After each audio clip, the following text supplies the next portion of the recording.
अरण्यपुर का जंगल बहुत पुराना था। यहाँ पेड़ों की जड़ें धरती के दिल तक जाती थीं और हवा में बीते समय की कहानियां बहती थीं। इसी जंगल के मध्य एक विशाल चट्टान के नीचे बनी गुफा में उस रात शेरनी आर्या ने एक बच्चे को जन्म दिया। बाहर बादल गरज रहे थे, बिजली चमक रही थी और जंगल के सभी जानवर अपने अपने ठिकानों में दुबके हुए थे। जैसे ही बच्चे की पहली चीख गूंजी, बारिश कुछ पल को थम गई। आर्या ने अपने बच्चे को देखा, सुनहरी धारियों वाला, नन्हा सा, लेकिन आंखों में अजीब सी चमक। तू साधारण नहीं है, उसने मन ही मन कहा। उसी समय गुफा के बाहर खड़ा था जंगल का राजा वीरेंद्र, एक विशाल और अनुभवी शेर। उसकी दहाड़ से पूरा जंगल कांपता था, लेकिन आज उसकी आंखों में कठोरता नहीं बल्कि डर था, अपने बच्चे को खो देने का डर। उस शेर के बच्चे का नाम रखा गया अग्नि। अग्नि बाकी शेरों से अलग था। जब दूसरे बच्चे शिकार खेलते या दहाड़ने की कोशिश करते, अग्नि अक्सर अकेले बैठकर चींटियों की कतार देखता या आसमान में उड़ते पक्षियों को निहारता। तू इतना चुप क्यों रहता है? उसकी माँ पूछती। अग्नि मुस्कुराकर कहता, माँ, क्या जंगल हमेशा ऐसा ही रहेगा? ये सवाल वीरेंद्र को परेशान करते। राजा सवाल नहीं पूछता, राज करता है, वो कड़क आवाज में कहता। लेकिन अग्नि के मन में डर नहीं था, जिज्ञासा थी। एक दिन अग्नि पहली बार शिकार पर गया। उसके साथ जंगल के अनुभवी शेर थे। जैसे ही हिरण झाड़ियों से निकला, सबने हमला किया। अग्नि भी दौड़ा, लेकिन उसका पैर फिसल गया, वो गिर पड़ा। हिरण भाग गया, बाकी शेर हंस पड़े। ये राजा बनेगा? ये तो डरपोक है। उस दिन अग्नि पहली बार रोया। क्या मैं सच में कमजोर हूँ? उसने खुद से पूछा। कुछ महीने बाद जंगल में एक भयानक आग लगी। सूखा मौसम, तेज हवा, सब कुछ आग को बढ़ा रहा था। वीरेंद्र जंगल को बचाने निकले।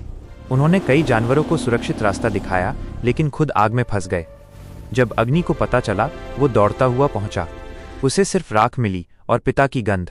उस रात अग्नि ने दहाड़ नहीं मारी। उसने चुपचाप आसमान की ओर देखा और जंगल में एक राजा हमेशा के लिए खामोश हो गया। वीरेंद्र की मौत के बाद जंगल में सत्ता की लड़ाई शुरू हो गई। एक क्रूर शेर कालरुद्र ने खुद को राजा घोषित कर दिया। ये बच्चा राजा नहीं बन सकता, उसने कहा। इसे जंगल से बाहर निकालो। आर्या ने बहुत विनती की, लेकिन कोई नहीं सुना। अग्नि को जंगल छोड़ना पड़ा। जाते समय उसने पीछे मुड़कर देखा। वही जंगल, वही पेड़, लेकिन अब सब पराया लग रहा था। जंगल के बाहर दुनिया अलग थी। रेगिस्तान, पहाड़, अजनबी जानवर। अग्नि कई दिन भूखा रहा। एक रात वो घायल हालत में गिर पड़ा। तभी एक बूढ़ा हाथी आया, गजेंद्र। ताकत सिर्फ पंजों में नहीं होती, उसने कहा। ताकत धैर्य में होती है। गजेंद्र ने अग्नि को जीना सिखाया, सुनना, समझना, इंतजार करना। अग्नि ने भेड़ियों से सीखा टीम वर्क, चीते से सीखा सही समय पर वार, उल्लू से सीखा सोचकर फैसला लेना। साल बीतते गए। अग्नि अब सिर्फ शेर नहीं था, वो जंगल को समझने लगा था। उसकी आंखों में अब डर नहीं था, अब वहां शांति थी। एक दिन खबर मिली, कालरुद्र ने जंगल को तबाह कर दिया है। कमजोरों पर अत्याचार, पानी पर कब्जा। अग्नि चुप रहा।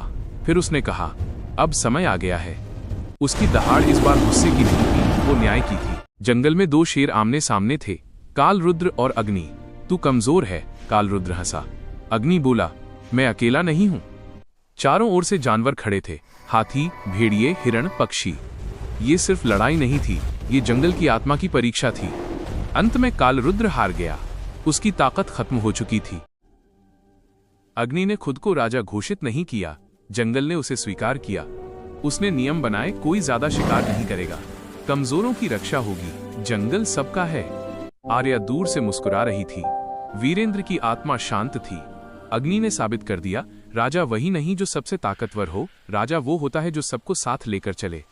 और जंगल ने एक नया युग देखा, दहाड़ से नहीं, समझ से चलने वाला युग।